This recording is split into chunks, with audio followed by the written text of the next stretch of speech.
사실 이게 막 환자를 끌어야 되는 문제가 있다 보니까 너무 자극적으로 많이 하는데 수술 시간도 뭐 어떤 사람 2시간에 끊는다 하는 분도 있고, 물론 빨리 하면 좋죠. 근데 그게 항상 정답은 아니거든요. 환자 양악하면 죽을 수가 있다는데, 오늘 이 친구의 인생이 저는 훨씬 더 나아질 거라 생각합니다. 하십시오. 네, 안녕하십니까. 성형외과 전문의 서형준이라고 합니다. 죽는 거는 대부분 에어웨이, 숨길이 막혀서 죽어요. 양악수술하고 나면 붓거든요. 기도도 부을 거 아니에요. 악관 고정을 해놓으면 입을 못 벌리는데 안은 부으니까 내부적으로 출혈도 있고 입은 못 벌리고 하면 피가 또 뒤로 넘어가겠죠. 수술 직후에 하루 이틀 안에 사태가 생기는 거죠. 입을 못 벌리니까 만약 그 사람 구토를 하면 어떻게 되겠어요? 네, 내가 바로 입을 막 철사랑 묶으면 풀 수가 없거든요. 꾹꾹 하다가 죽는 거죠. 목숨을 걸어야 하는 수술이라고 생각하지 않아요. 수술하고 나면 바로 악관 고정을 하지 않거든요. 수술하고 한동안 안 하는 거죠. 내가 충분히 붓기도 빠지고 괜찮을 때까지. 이전처럼 꽉 입을 아예 못 벌리게 철사로 해놓은 건 아니니까 고무로 이제 간단하게 가이드 정도. 입을 벌릴 수는 있는데 케이스 바이 케이스는 대부분 악관 고정을 하진 않아요. 그러니까 약간 어느 정도 맞춰놓고 남은 거는 이제 악관 고정을 통해서 해결하겠다든지 교정을 좀 하겠다든지 이렇게 생각할 수 있는데, 이제 뼈를 맞추는 것도 완벽하게 맞춰 놓으면 괜찮다고 생각을 하거든요. 그래서 제가 그것도 학회에서 발표를 했었어요. 턱뼈가 부러진 사람들 수술을 완벽하게 잘 해놓으면 악관 고정 아예 안 해도 된다 주장을 했던 이제 발표도 있었어요. 이제 양악수술은 재건축을 하는 거죠. 포지션이, 건물의 위치가 바뀌는 거. 안면 윤곽수술, 인테리어, 모양이 바뀌는 거.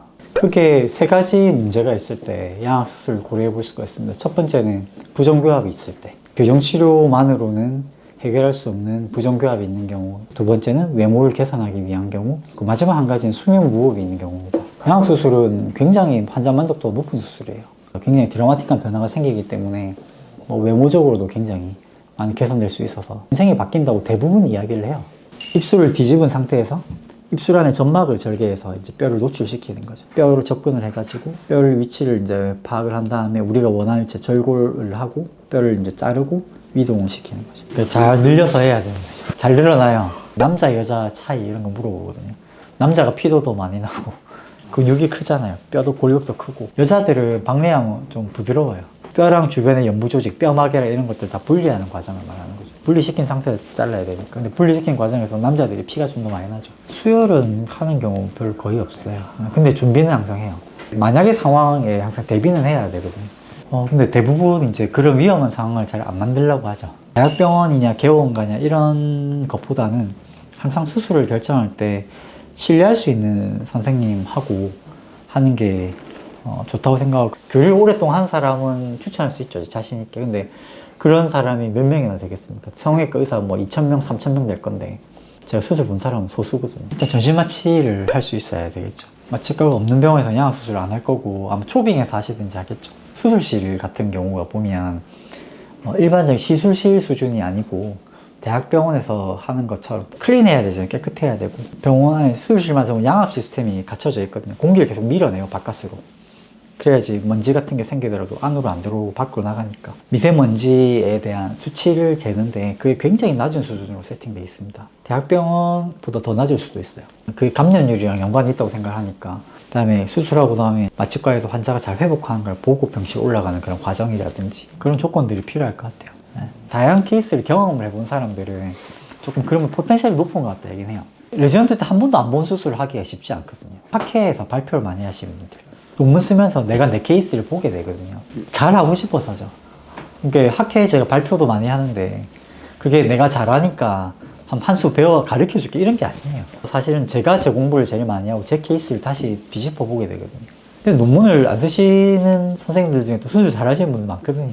그러니까 절대적인 게 아니에요. 그냥 굳이 계속 뭔가 찾자면 이제 그런 것들도 생각해 볼 수 있겠다 정도지. 대학병원에서도 보내요. 조금 어려운 케이스를 이제 보내는 경우가 왕왕 있죠. 서울에서 내려왔던 환자도 있었고요. 서울대병원 가서 수술을 하고 싶었는데 날짜가 안 잡혀가지고 우리 병원으로 보내갖고 수술하고 가셨죠. 뭐 제가 제일 잘한다는 얘기는 아닌데 다른 병원 수술 몇 번 했는데 조금 환자가 호전이 없고 서울병원에 가봐라 해가지고 이제 오는 경우들이 있죠. 제일 기억에 남는 환자는 24년도에 제가 부산대병원에서 라이브 서저리 했던 다남면 외소증이라고 있어요. 얼굴 한쪽이 잘 안 자라는 거죠. 늑골을 뗀 거죠. 갈비뼈를 떼서 길이를 연장시킨 수술을 하면서 양악수술 같이 했던 굉장히 좀 특별했던 케이스가 있었어요. 논문으로 SCI에 발표를 했거든요. 굉장히 많이 좋아졌죠. 얼마 전에 쌍꺼풀 수술했어요, 저한테. 2월 달에 앞트임도 하고 싶다 해서 앞트임도 또 하기로 했어. 어디 유튜브 같은 데 보면 고양이처럼 얼굴을 바꾸는 사람이 얼굴도 막 이렇게 조커처럼 찍고 엄청 큰 매부리를 만들어주세요. 이런 건 저는 그런 수술을 안 할 것 같거든요. 환자가 원하더라도. 여러 번 찾아오신 분도 있어. 여러 번 찾아서 해달라고. 나를 설득하려고 하는 거죠. 하면 다시 한번 생각을 해보라고 하죠. 근데 저는 좀 보수적이에요. 보수적이고 일반적 상식적인 레인지 안에 있는 것들은 그 편차가 작다고 생각해요. 직업병, 강박적이라고 해야 되나?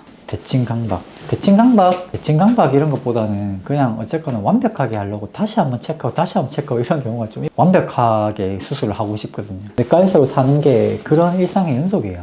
뭔가 완벽하게 수술을 하려고 노력하게 되고 이러다 보니까 스트레스를 굉장히 많이 받는 것도 있고 양악을 꼭 했으면 하는 경우 있어요.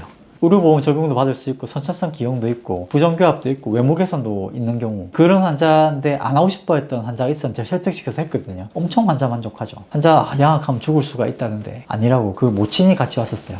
오늘 이 친구의 인생이 저는 훨씬 더 나아질 거라 생각합니다. 하십시오 해서 수술했죠. 특히 또 보험 적용도 받을 수 있는 경우다. 이런 경우는 안 할 이유가 없죠.